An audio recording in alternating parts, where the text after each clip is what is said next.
aura des champs, on aura des villes. Vous comprenez maintenant?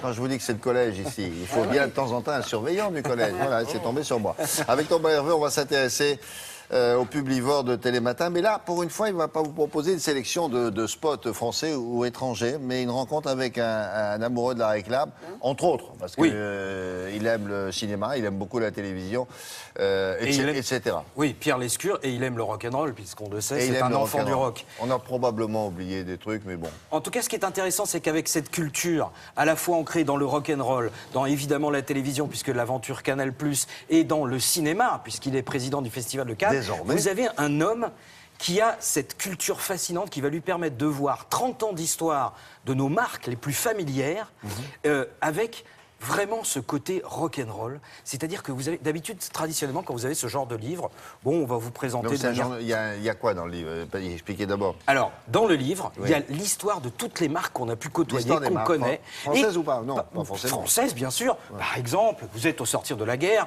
vous voulez mâcher du chewing-gum. Il y a un GI américain qui a bien compris qu'en Europe, on n'avait pas de chewing-gum. Il va trouver un nom sublime, un nom qui est exposé normalement en lettres blanches du côté de la Californie. Il va donner ce nom à son chewing-gum qui va complètement faire dans une usine à Montreuil, et il va lancer comme ça une des marques les plus populaires françaises. À l'époque, les médecins disent « mais pas du tout, il ne faut pas prendre ce genre de chewing-gum, ça va vous faire des ballonnements, ça va vous créer... » non plus.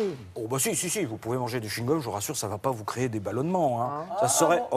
non, regardez, il n'est pas ballonné quand même, attention, vous allez faire une mauvaise publicité au chewing-gum. Bon, alors. Et il nous raconte tout ça dans ce livre, et surtout, il nous raconte l'époque où il n'y avait pas les agences de publicité, avec le commercial, le planeur stratégique, le créatif, etc. Non, vous aviez un affichiste, et c'était lui qui faisait tout.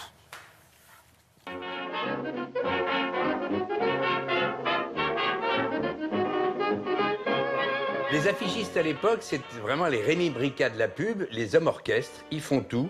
Il faut dire qu'ils ont presque tous les grands, les Savignac, les Morvan, les Villemot, les Gruau, ils sont venus de l'art déco. Ce sont des gens qui ont fait des hautes études artistiques. Orangina a un problème, c'est une marque qui débute, et il y a une réglementation en France, tant que vous n'avez pas un certain pourcentage d'orange, en l'occurrence, vous n'avez pas le droit d'en montrer une dans votre publicité. Orangina n'a pas le droit de montrer d'orange. Regardez cette affiche, c'est extraordinaire. C'est Villemot qui a l'idée de faire juste la zeste et l'orange qui a été pelée très artistiquement, et ça fait d'un seul coup cette image d'Orangina qui perdure aujourd'hui. Il a fait le slogan, il a fait l'image, il a vendu le truc, il a contourné la loi.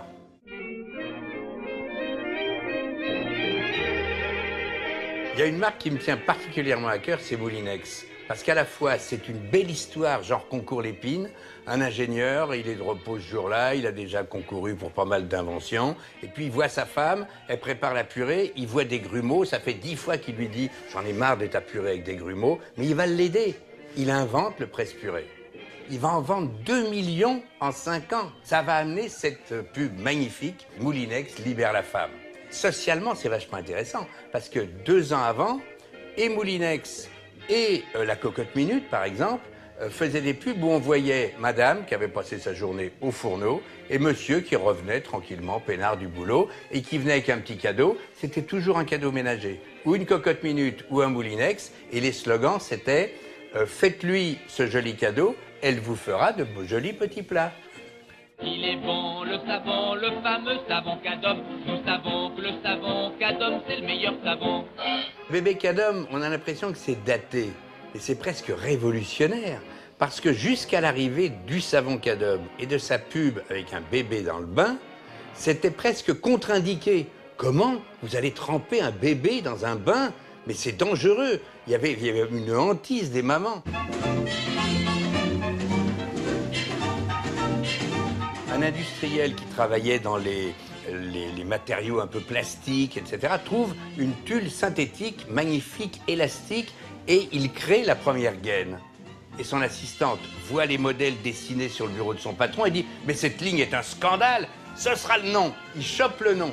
Et il a l'idée de prendre un des grands illustrateurs, lui aussi, né dans l'art déco, Gruau, et ça donne cette image. Regardez la modernité, ça a 60 ans cette image, c'est artistique.